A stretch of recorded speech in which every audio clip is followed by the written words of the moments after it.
Alrighty. Well, hello, everyone. I know a little bit of a switcheroo today. We're letting Randy take the back seat.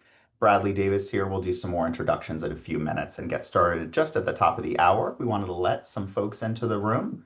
Oh, man, those numbers are already shooting up. Man, Isabel, I think you may have stumbled onto something. You start talking about CEU automation and compliance, and everyone's tripping over themselves. God knows I would. It's perfect. I love it. Anytime I can save people time is time well spent. Ah, music to my ears. All right, everyone, as we continue to see attendees, panelists come into the Zoom room, go ahead and drop in the chat box where are you joining us from, what organization you with, and most importantly, given the week it is, what type of Halloween candy are you going to be eating for yourself? And yes, Adriana, we have muted attendees for the first portion of this webinar. We may pull some folks off of mute later on during the discussion.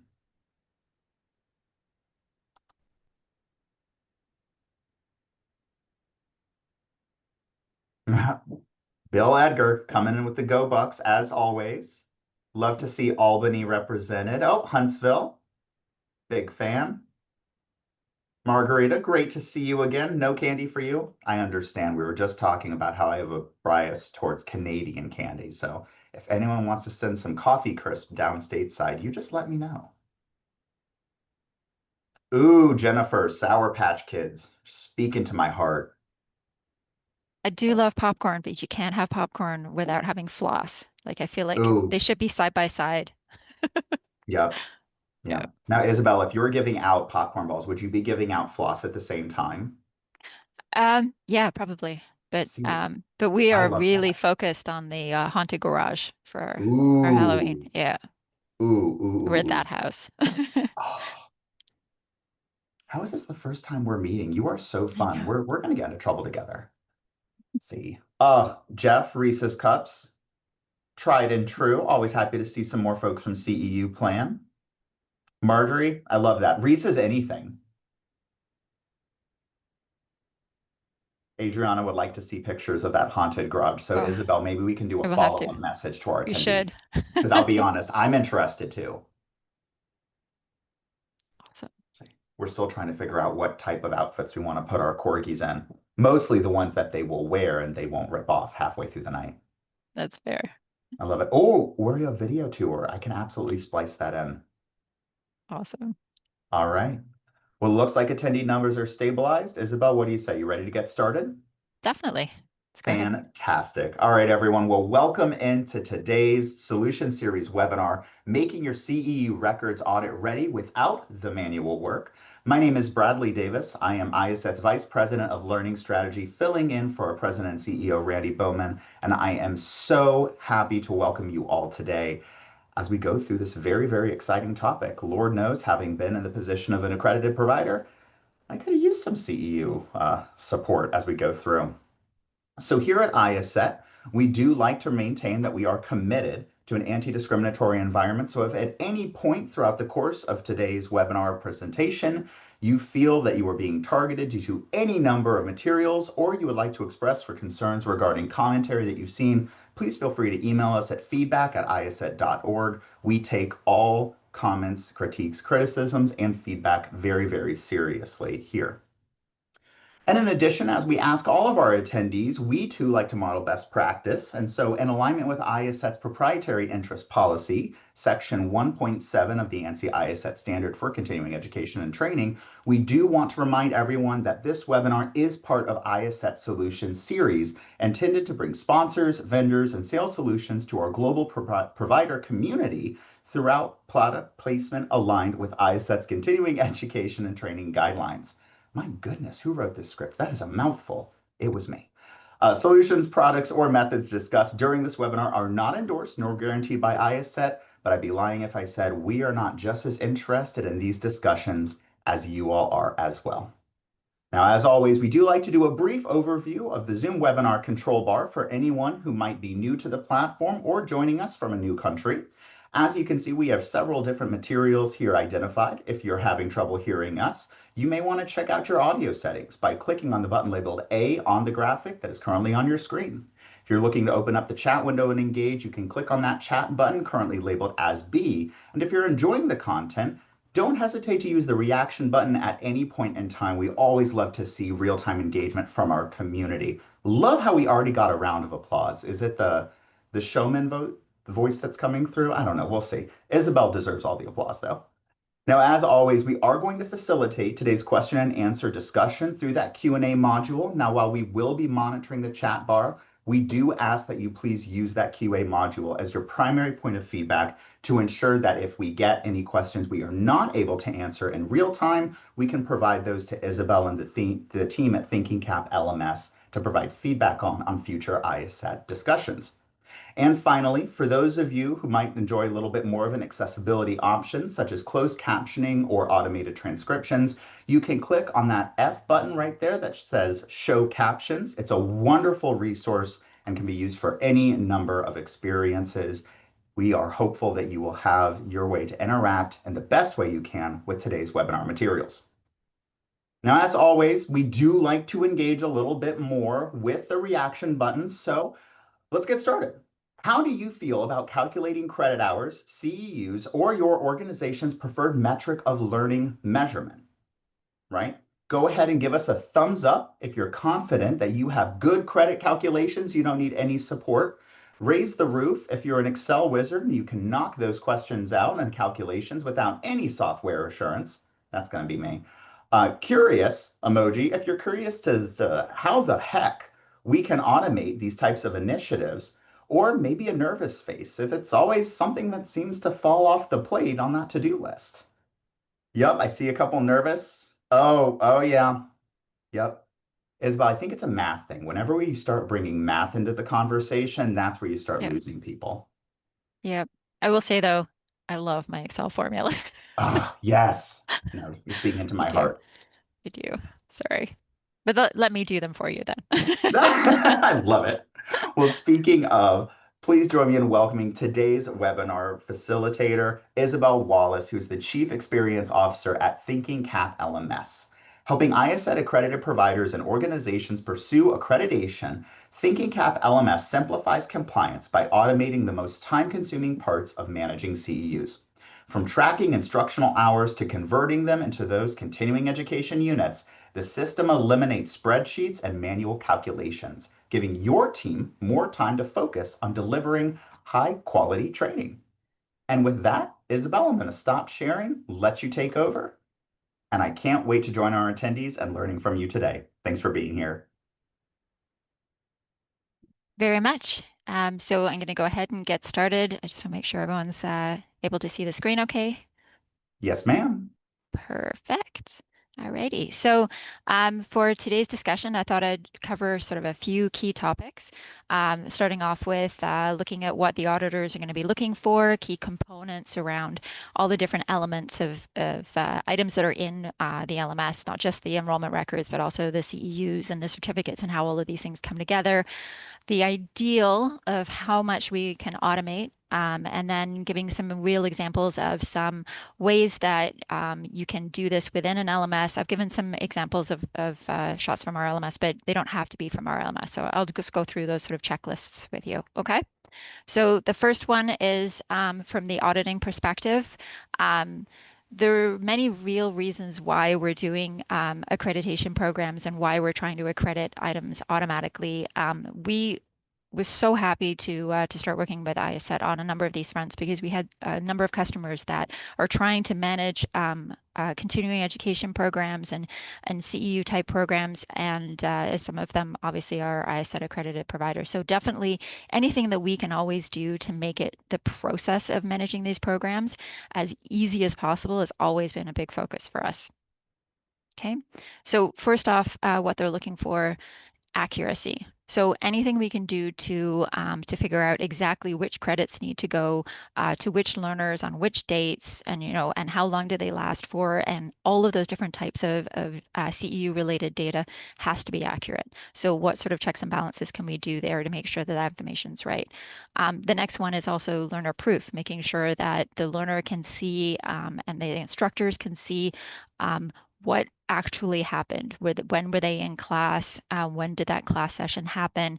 And where can they see that information, not just at the moment that it's happening, but after as well, and be able to reflect on that. Um, Again, anytime you're running, and I see this as something that goes beyond these sorts of programs, but anytime you can collect valuable feedback from learners, it's great because we're always trying to improve the work that we're doing and how we collect the information and run comparisons and dive deep into that data, the better. So definitely talk about that. And then also retention, keeping data, being able to look up data, being able to know that a year from now or 5 years from now, you can still run audits on the data is also very important too, because a lot of these programs, the credits last for multiple years, so you need to be able to store that information. So common pitfalls is that, well, first off, we find a lot of people running these programs are having to do a lot of manual work, and manual work is the worst. It's the worst thing. No one ever wants to sit there and open up a spreadsheet and try to calculate which learner was supposed to get which credit at which time and when is that going to expire. No one wants to do that. So always anything we do to avoid that. The second is well, spreadsheets. As much as I love Excel and working in formulas, I would say that if you're looking at and trying to generate reports from spreadsheets, we're sort of looking at a problem here, especially if you're starting to go into emails and looking at sign-off sheets and that are paperwork driven from sessions. Those are not a great way to track it, obviously. So they obviously look at better ways to do that. And also, sometimes you get documents that are missing or aren't filled in enough, don't have enough of the information in order to assign the appropriate CEU. So all of these sorts of information are sort of common pitfalls, and we always try to avoid those wherever possible during the setup process. So the core components. Obviously, the very first one is the learner record. Learner gets enrolled in a course. What happens in that course? So the records and the associated CEUs that go with that are obviously something that we have to maintain. So starting off with CEUs and trying to automatically calculate the CEUs based on the instructional hours and seats is very important.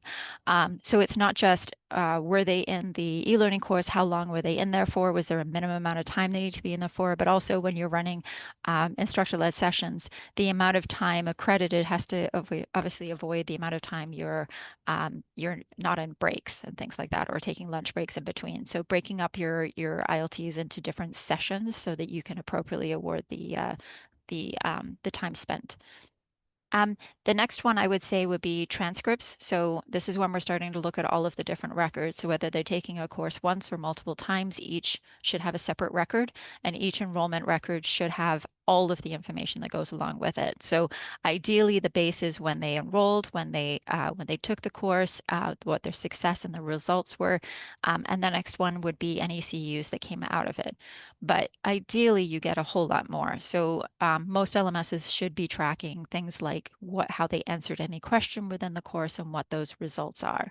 Um, I would say that most of the time, the information is usually more than you have access to, but ideally, your LMS will expose as much as possible for that. Okay. And then a certificate of completion. There are a couple different ways to do that. Ideally, these are automatically generated and they're generated based on the information that is specific to the learner. The digital record, ideally, there's a digital signature associated with that. Sometimes people require an e-signature as well in order to get to completion, and that is a requirement. I know that some people were asking about signatures. We definitely enforce the strongest signature possible for any kind of completion that is an accredited completion. And a lot of the time we'll follow an e-signature process for that. And sometimes that requires an MFA as well. We can talk about that a little bit later as well.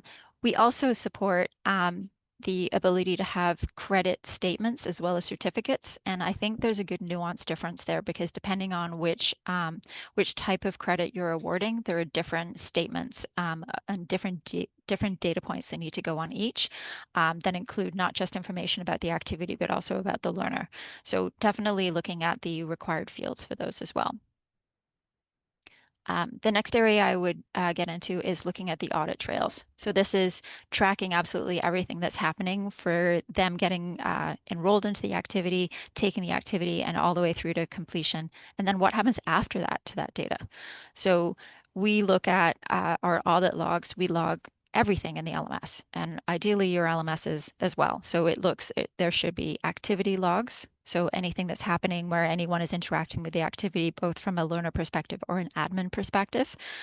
The same would be true for learners. Anytime a learner logs in and what interactions and information gets associated with them, including any admin necessary changes to a learner log.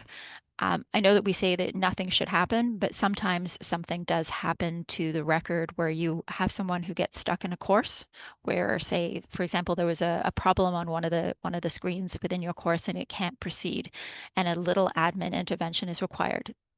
That intervention also must be logged. So we log anything like that, and those are the only changes that we allow to those logs or to any of those requirements. And ideally, following standard data security requirements mean that I would always look at a system that meets the SOC 2, because then you know for sure that they are following all the data security requirements necessary and that they have data security policies. There are some other definitely regional additional requirements that are definitely recommended as well, and I can get into some of those items as well, but definitely security is key. From an instructor and course documentation, there's quite a few details as well. So the qualifications, there's a lot of times where people are not providing enough information about who is teaching the course or who the subject matter expert was related to the course. So tying the activity to the presenters or the subject matter experts or whatever you decide from a labeling perspective to assign those people, additional information must be presented. And again, it's useful information for a learner as well. They're more likely to take a course when they see the credentials of the person who's presenting. So we always recommend that. And being able to tie those back to a full profile or to additional information about that subject matter expert is very helpful.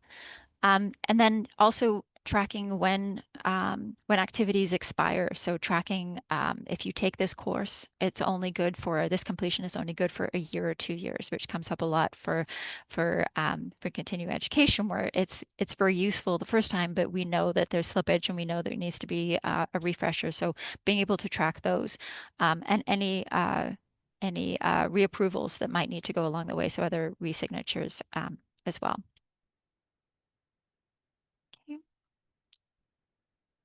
And then lastly, well, mostly lastly, the evaluations and feedback.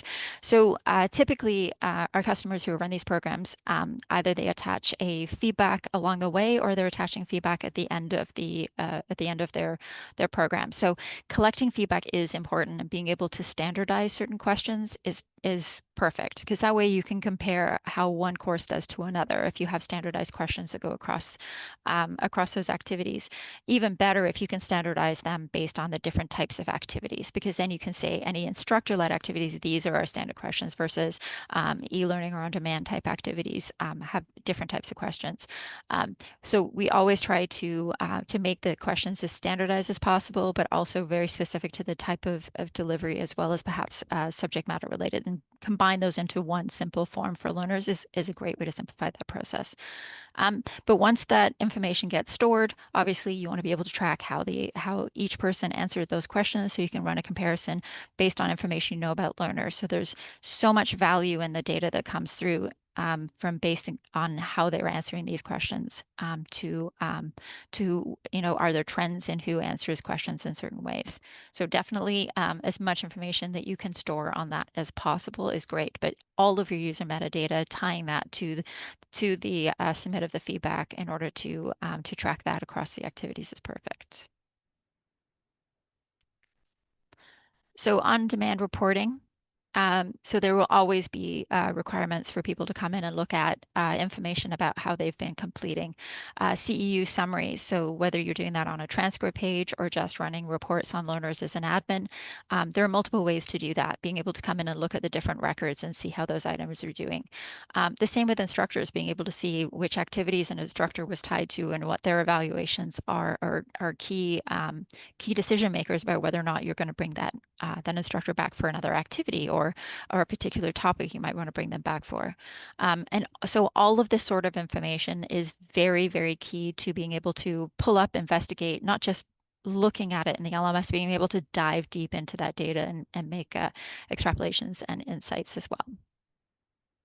So the key here, obviously, being because there's a lot of work to do in these programs, is to automate as much as possible.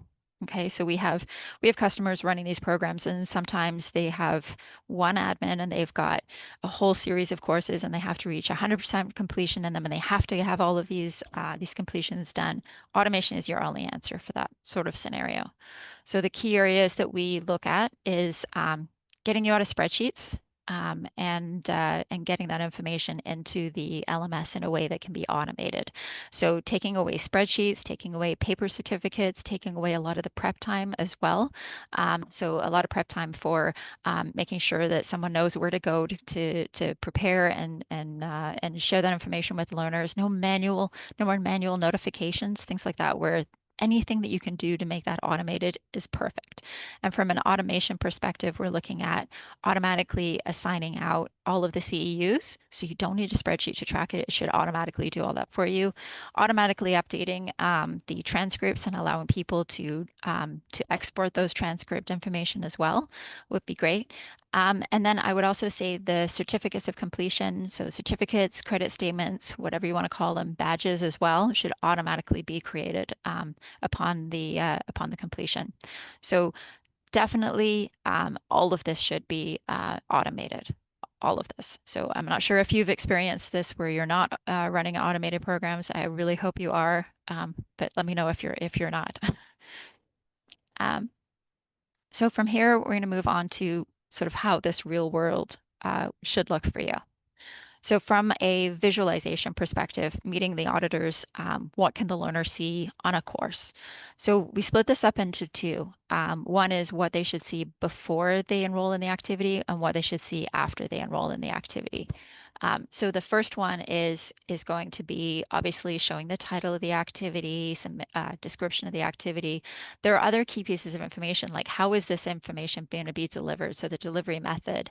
And that might be everything from a blended approach, especially if you're working with learning paths where you're incorporating multiple types of activities in there, to virtual workshops, live workshops where you're in person as well, or even online modules like e-learning courses, things like that. So it doesn't matter which approach, you just make sure that you're very much describing which one it is. Okay. The next is going to be the schedule and how long it's going to take to complete. So ideally, every activity that you have in your LMS is going to ask you for an estimated time, or sometimes they can calculate it for you, especially if it's an instructor-led activity, for example.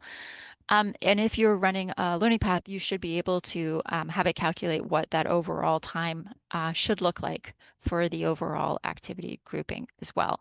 So those two things are very key because it also depends on the contact hours. And contact hours, if you can calculate automatically how much time is estimated or how much time is spent, then your contact hours should be pretty good.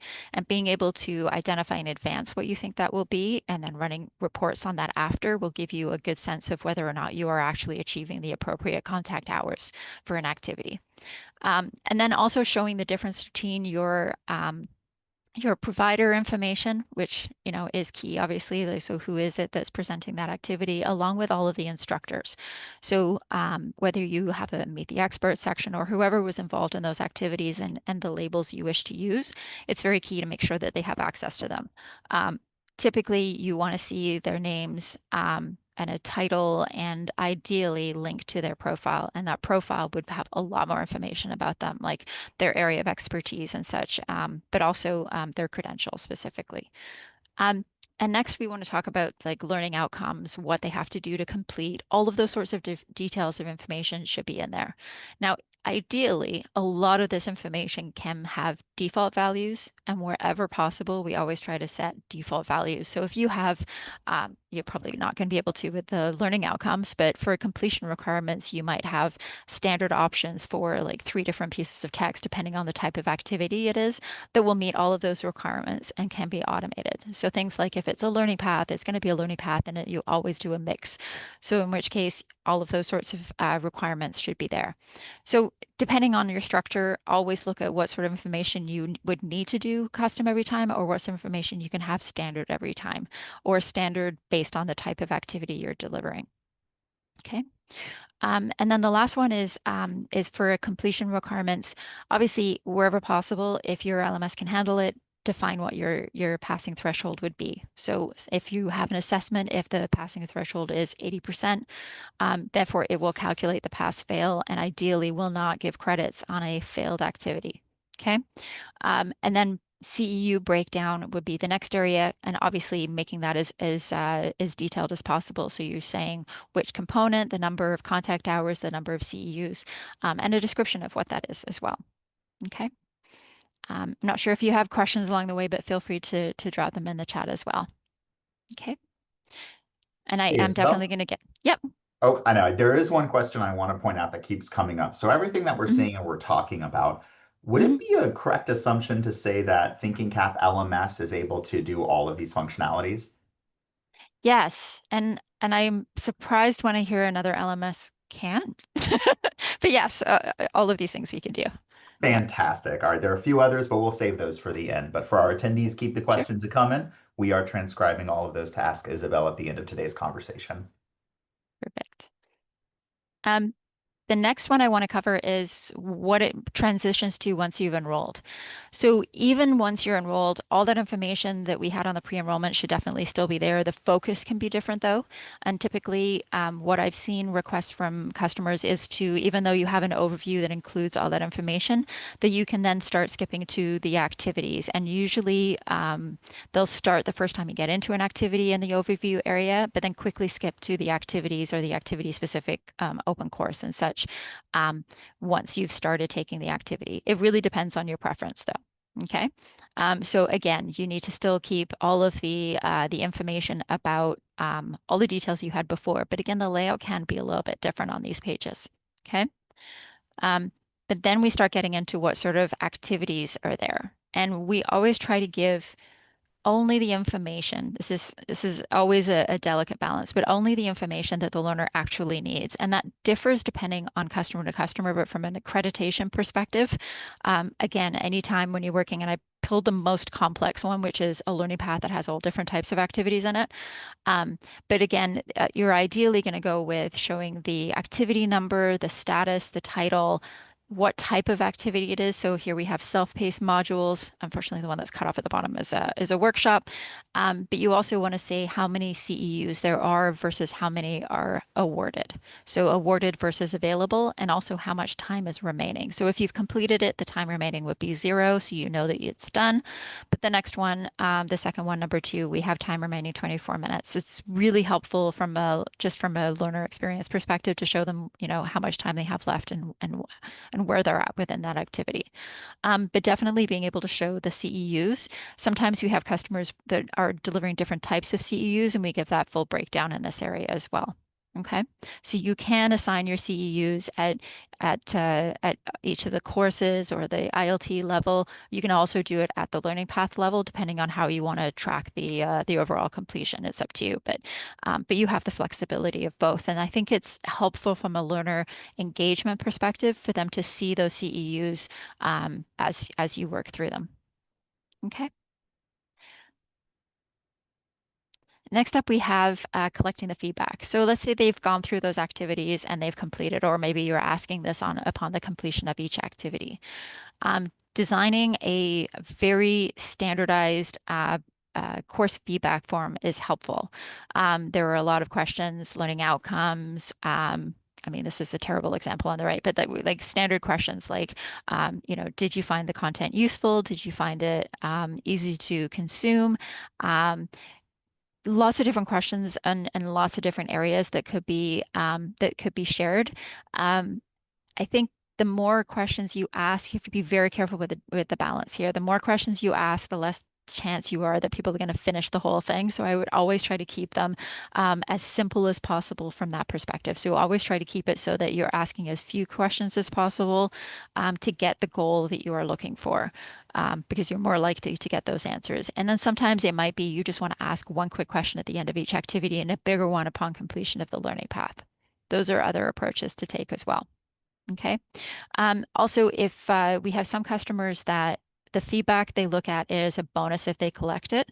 A lot of you from a statistical perspective will have opinions on this, I'm sure, but some people um, uh, make the feedback required for completion. In other words, they're not going to give them the CEUs, they're not going to give them the certificates and such until after they've submitted the feedback. Depending on your approach and whether you feel that that might impact the quality of the feedback you're getting, I would say it's up to you. As long as your LMS can support that the date that the completion happens that appears on your certificate is not the date the feedback was submitted. So that's just a heads up. Make sure that it's always going to be the date that the content was completed or the session of an ILT happened, as opposed to they come back 3 days later and finish the feedback, and then that's the date that the course seems to be completed. So just a heads up on that one. And again, I mentioned earlier about standardizing questions. Even if you're standardizing questions and you have this is the group of questions we want to ask for ILTs, this is the group of questions we want to ask for e-learning, this is a group of questions we want to ask for everything. Try to combine those into one form if you can. If you have an LMS where you can say I want this group of questions and that group of questions, it makes a form, or if you have to have those forms separately for each. Ideally, try to standardize them and try to keep them in such a way in your LMS that you can compare across activities, because the comparison gives you some great insights as well. Okay. Then we start getting into how we're awarding credits. So awarding credits is key. So depending on what we know about the learner, you can automatically award specific credits to people.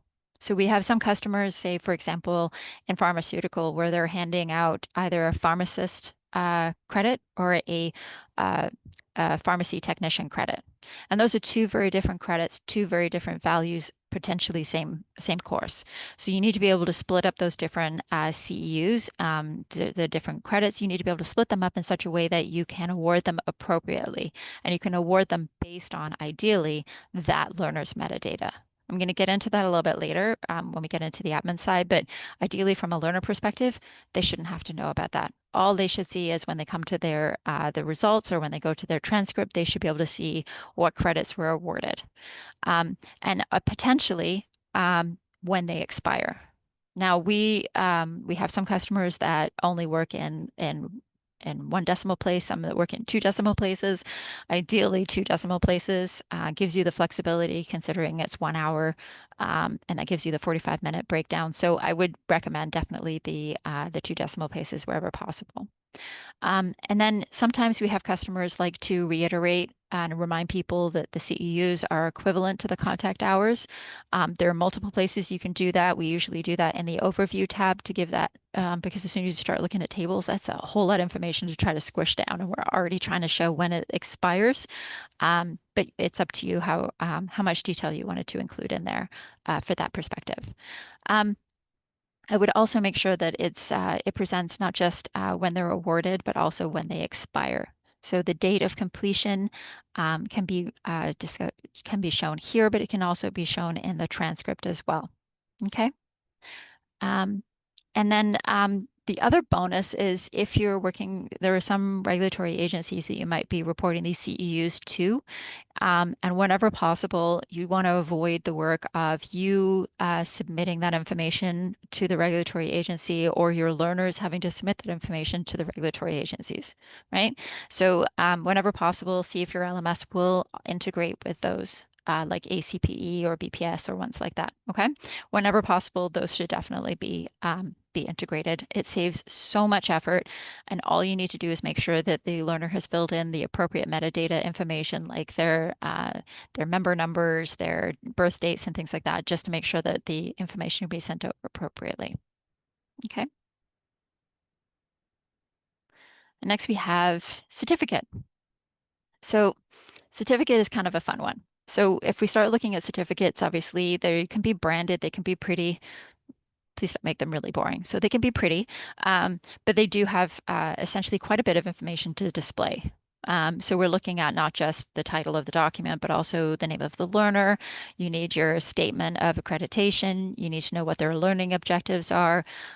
We tried to squeeze the learning objectives into this one statement, but there are different ways that you can do that. So not just demonstrated, implemented, data governance, but it could be any kind of learning objective there. The title of the activity, again, the date that the activity is completed, not the date that they finished the last admin step of like submitting their feedback or something. Okay. And then what they've earned. So ideally the number of CEUs. Sometimes people will add the contact hours again in here as well. That's also a very good add. And then who is accrediting it? So we've made up Thinking Cap Inc. as an accrediting provider, but you can put obviously your information there. Um, I will say that from a learner name, getting the learner to sign it is great. Putting their name and putting whatever their unique identifier is that ties the learner to that record is another great way to do it. Sometimes you'll use an email address. Sometimes it'll be a username or a user ID within your system. That's a great way to do it as well. And then also the delivery method. Now, some people will also include what we call a digital signature, which is just like an ID that for that particular record. Some people have different IDs from the record that's a digital requirement as well. So those are both possible too. And then obviously your logo and the IACET logo as well. There are other things you can potentially add to your certificates and other ways that you can do this. And depending on which regulatory agency you might be submitting these CEUs to, they may have additional requirements. But I will also say that probably the trend you're going to start to see also is going to be the use of badges. And everything you're seeing here and all of these data requirements that make it really complex and sort of could make it really hard to put all of that information into one document can be completed through using badges. And the best part about the badges is that all of that information gets baked into the badge, and it's in an encrypted manner, so it cannot be changed, and it can be referred back to you as the accrediting provider as well. So if you're interested in using badges as an add-on or potentially replacement for a certificate, then let me know.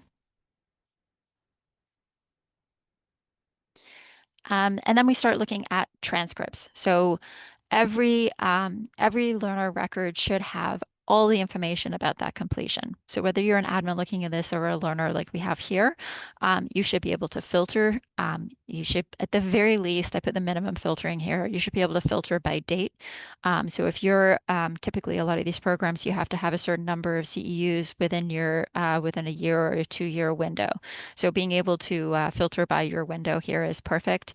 But additional information is also great for them to have access to. So for any activity, being able to see the code, what type of activity it was, what their score was when they completed, again, the completion for the activity, not when the feedback was submitted, their CEUs that were awarded, when the certificate expires. So I mentioned this quite a bit because it does come up quite a lot where the credits or your completion is only valid for a certain amount of time. So definitely keep that visible to learners so that they understand why sometimes they may have multiple rows with the same course in it.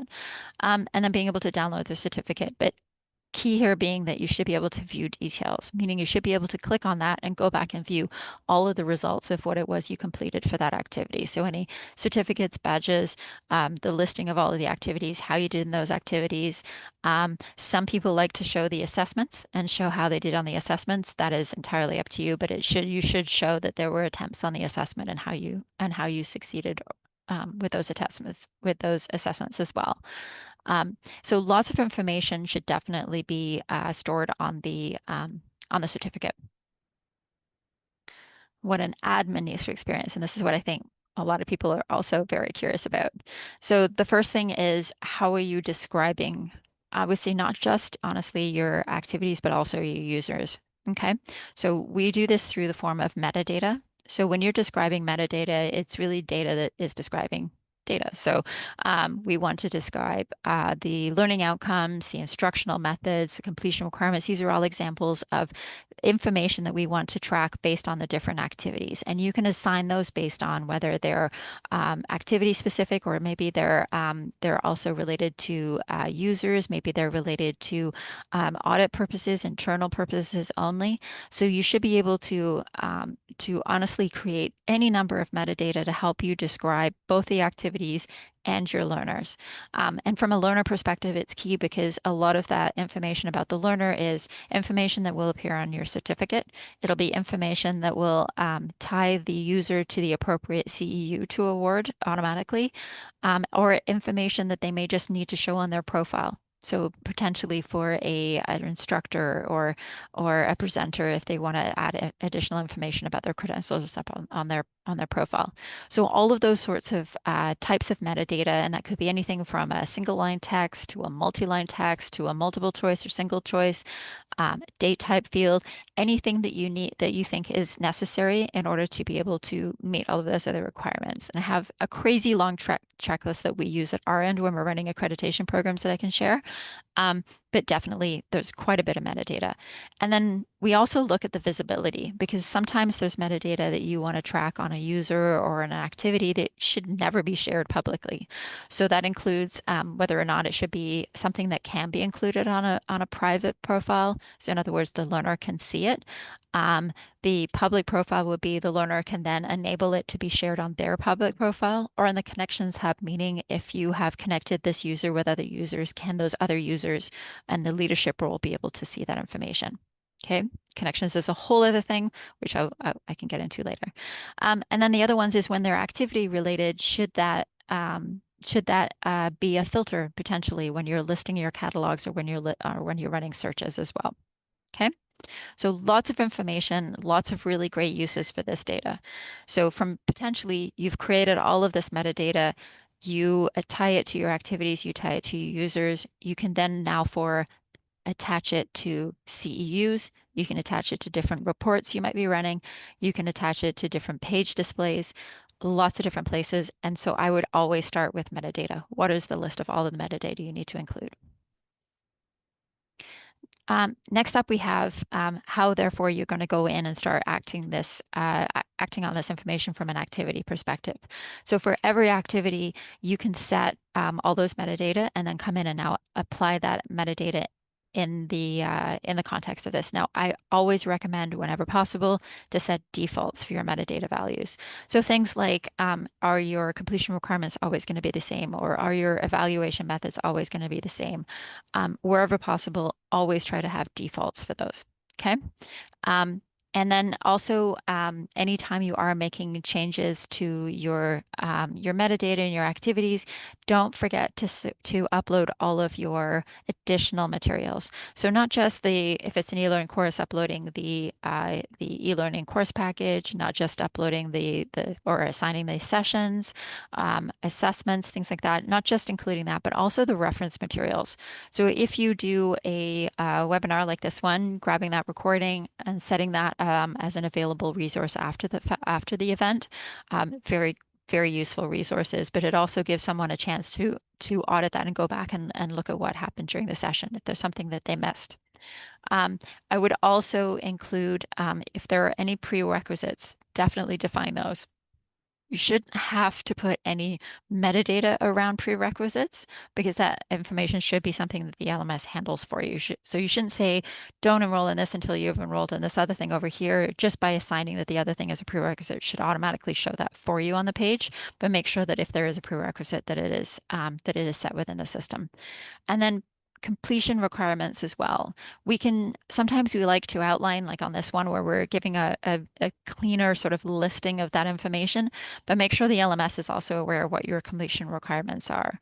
So if you're running a learning path and you've got a group of 5 activities, but only 3 of them are required and one of the other 2 optional ones need to be required, make sure that information is in there, or perhaps letting people know that there will be feedback and the feedback is required.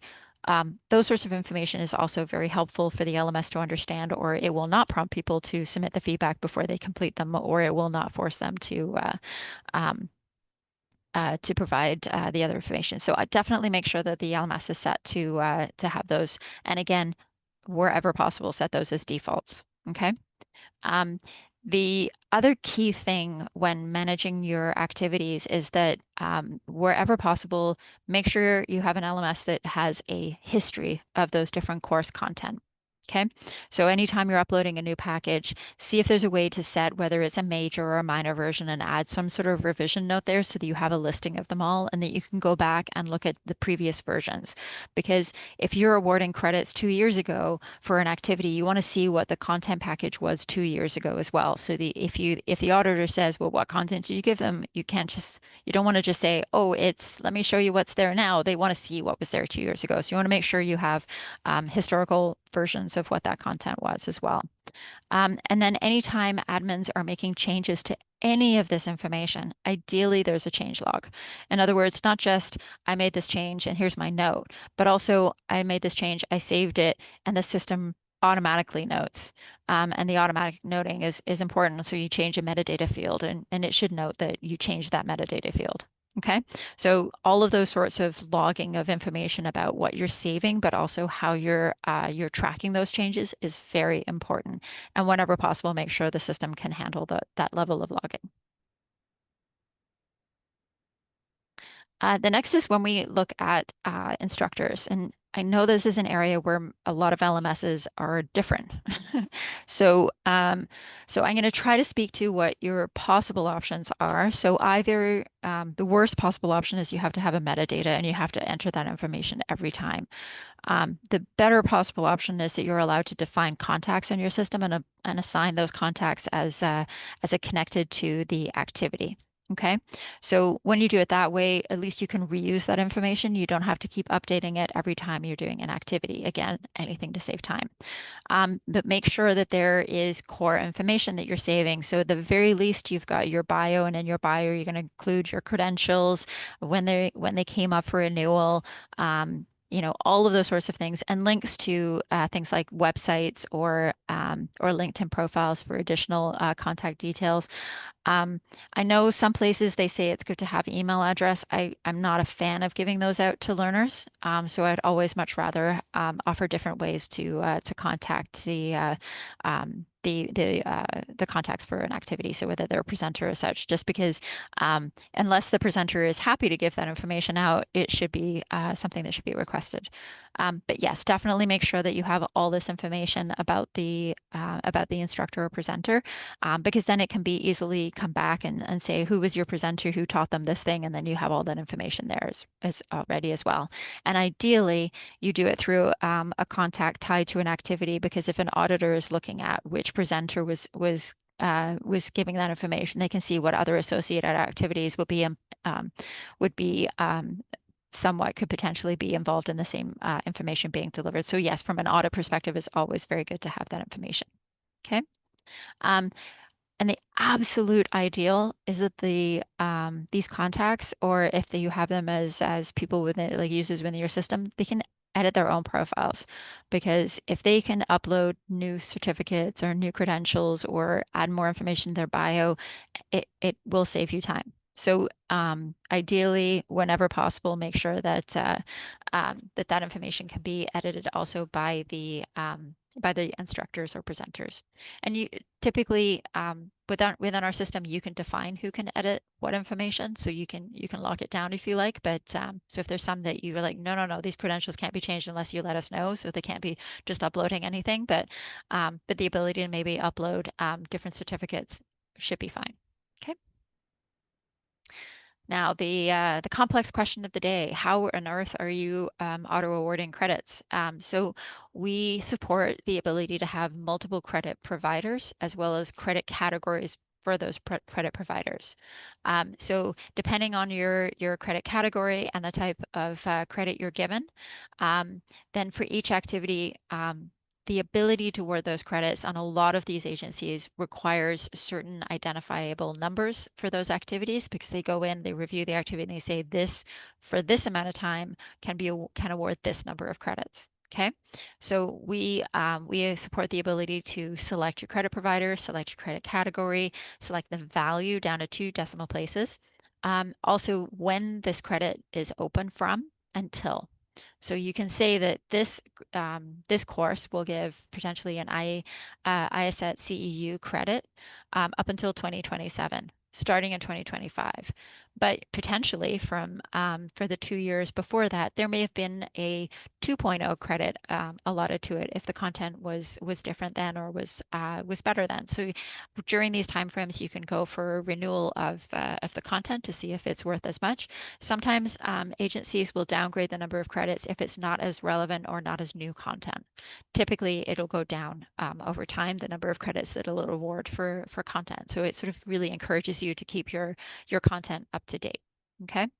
Um, I would also say that for each one of these, you can award a different credit statement. So you can go in and select the credit statement template you wish to use for them, which is very handy because if the agency cannot take an auto awarding or reporting of credits, then someone's going to have to do it manually. And it's either you or it's going to be them. And there are different ways to report them manually or not so manually through the system. Obviously, we'll try to go for the not so manually whenever possible if we can't get automatic. But there's also the option for the learner to have that information as well, just in case. Okay. But definitely, whenever possible, auto report. And then comes reports. So every activity, we sort of have a saying that you shouldn't have to run a report to get information on your activities or anything within the LMS. So we always have metrics pages, and every activity has a metrics page, and that gives you all your basic. These are the number of people enrolled. These are the number of people completed. This is how long it's taking people to do. This is how much time they're spending to complete. This is the number that are overdue. The standard sort of insights that you need for an activity, but we also will let you run reports on your activity. So you can always run different reports. And these reports can be of various types, whether it's feedback, certification expiry, credits, even activities. So based on that, you should be able to set up these reports and you can have them run automatically. Again, wherever possible, have them run automatically, pick a cadence, pick your recipients, and it will automatically send this information out. For any activity report you're running, either run it on one activity or you can run it on multiple activities. So if you're running a report, for example, on a learning path, you can include all the activities inside, for example, or perhaps you are getting an audit of everything, in which case you need to run reports on everything. So those are both possibilities, but within this scenario, this is just an example of all the different reports you can run on one particular activity. All of these reports, though, and all this report data, there's so much data to be had in each one of these. So if you start running these reports, don't forget to start looking at the data that's coming inside them. So not just all of the completions and sort of a transcript of what everyone did within the activity, but see if you can dive deeper into, especially for SCORM courses, you can look at the interactions, right? So any interaction that someone has within the activity, or even the objectives if you're using CMI objectives. So there is so much amazing data to be had in there that if you are running these reports, and I definitely recommend like dive into that interaction data to see where are people getting stuck. Can you tell where people are getting confused within the course? If they're always answering this wrong answer here, go back and see like sort of how they're interacting with it. What's the wrong answer that they're all selecting? So these are all really useful pieces of information. And it's not just seeing which credits were reported, which you can with the certification expire, with the grants, so with the credits reports, but it's also just looking at really how are they doing with these activities? How are they engaging with them as well? Okay. And then next up is the maintaining retrievable data. So there's so much data within the system. It's really sometimes it's, oh my goodness, how much do I need to do? So first off, you definitely need to be able to view completions. So you can either do that by running reports. We think you should be able to look at completions anytime. So we have a whole manage section you can go through and search for people and look at their records at any time. You should be able to identify trends. So you should be able to run either pre and post comparison reports for an assessment or be able to run an evaluation across multiple activities to see which activities have better ratings, better scores, better interactions with. So be able to do a comparison amongst those activities. Those are essential things you should need to be able to do. But the bonus being that wherever possible, if you can have dashboards that give you like key insights in how things are running, that's great. And dashboards can be done either through your LMS if the LMS has a dashboard, or sometimes if you can do exports and you can connect them up with other systems like a BI tool that will give you information about how things like trends and information based on raw, huge data sets as well. Okay.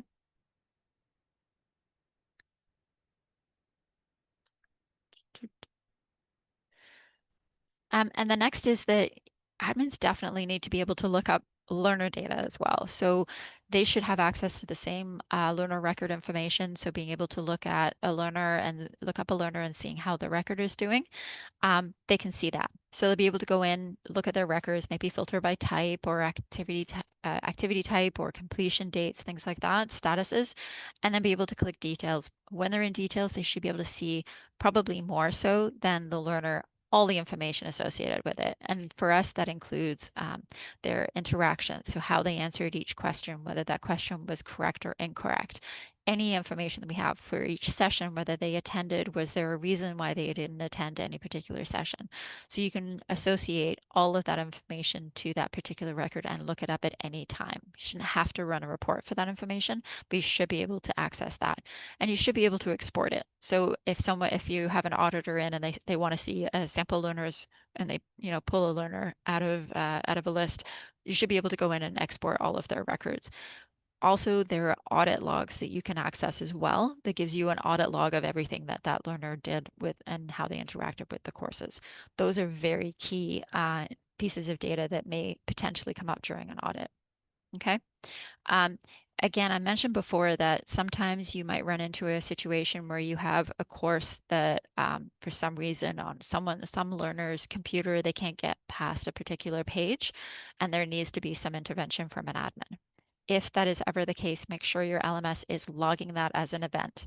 Make sure that, because it'll show up in the audit logs here, it'll show up on their records as it was a manual change to the record was noted and what that change was.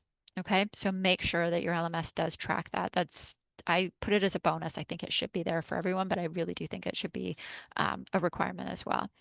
And then also being able to look at different logs based on different types of action. So if it's a change to an activity by an admin or an interaction between a learner and activity, there should be multiple, at least one place, but there should be multiple places that you can see the logs of that information so it's very clear as well. Okay. And then sometimes you just have so much data and you're trying to compare that information with data from another system. This comes up quite a bit. So you can do that in a few different ways.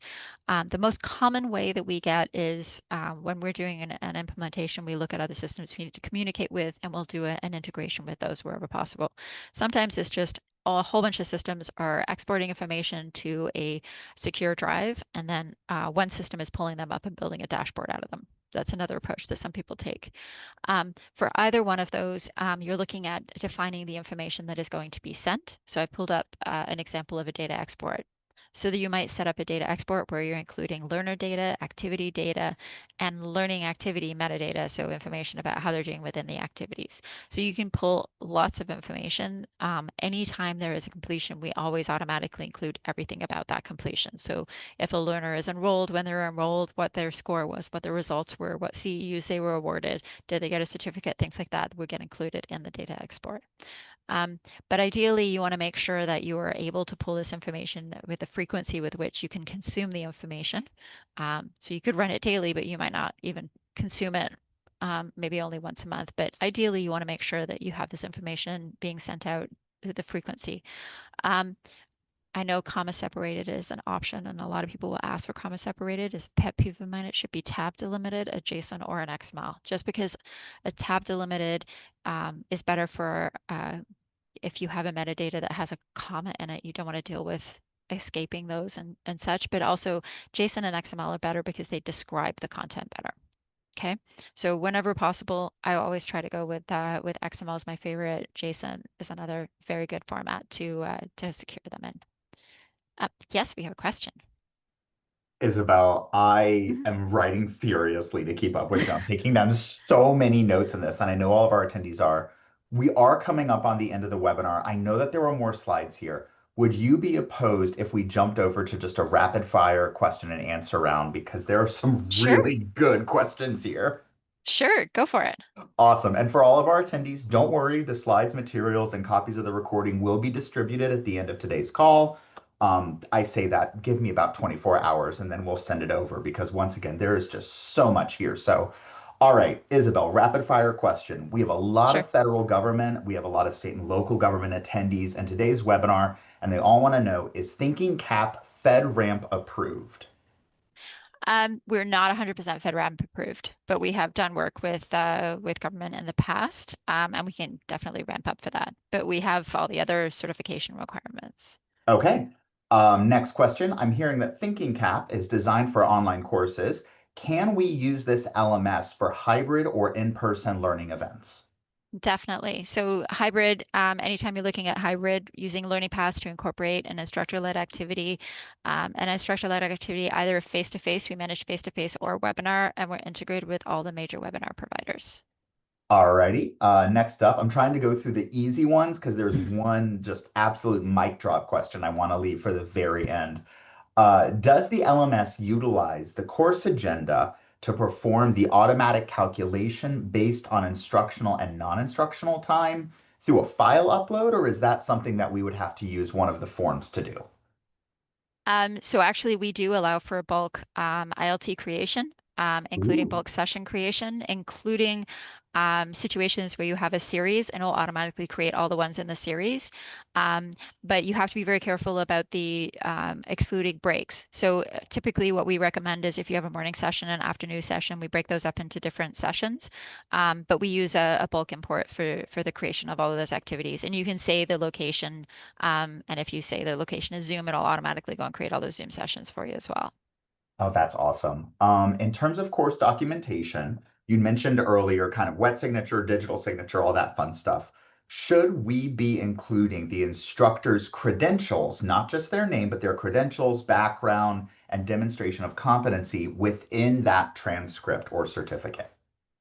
So we tie all the information about the instructor to the activity. So when we're connecting we can connect users to users through supervisor, manager, things like that. But we also do have activity connections to connect those people to the activities so that everything about their profile can become available and automatically tied to the activity. So all instead of having to re-upload that contact information and all of the credential information every time, you're just selecting that it's that person who's connecting and presenting the activity, and it automatically manages the rest of it for you. That is so cool. So I know that we're at time. The numbers are still holding steady though, so I'm going to do the mic drop question. Are you ready? Okay. Would default data eventually promote laziness in managing data? The thinking of, I'm going to go back to this later and update, but I never do, especially for critically required fields. So yes, I mean, you're always going to have a potential for laziness in not including information. We can also set it so that you have default options, but no default option is selected. So you have to go in and make the choice each time about the selection of those different options. So we can do both of those. I would always recommend that we have a date type metadata field, and I always recommend that you use a needs review on and then have it automatically select when that next review would be so that it's X number of days after the activity was created or something so that you know when to come back and do a review. But I honestly think that anytime you have been approved for an accreditation, you should always, when that accreditation expires, you should always. So if say you've been approved to give 1.0 CEUs for an activity up until 2027, make sure that before that 2027 date that you've come back in and reviewed everything about that activity and the content, just to make sure that before you go get the next approval that you've double checked everything again. So I typically like to do that with an internal metadata that says when it needs to be reviewed next, because I can run reports and say anything and list up any activity that's coming up for review in the next month, for example.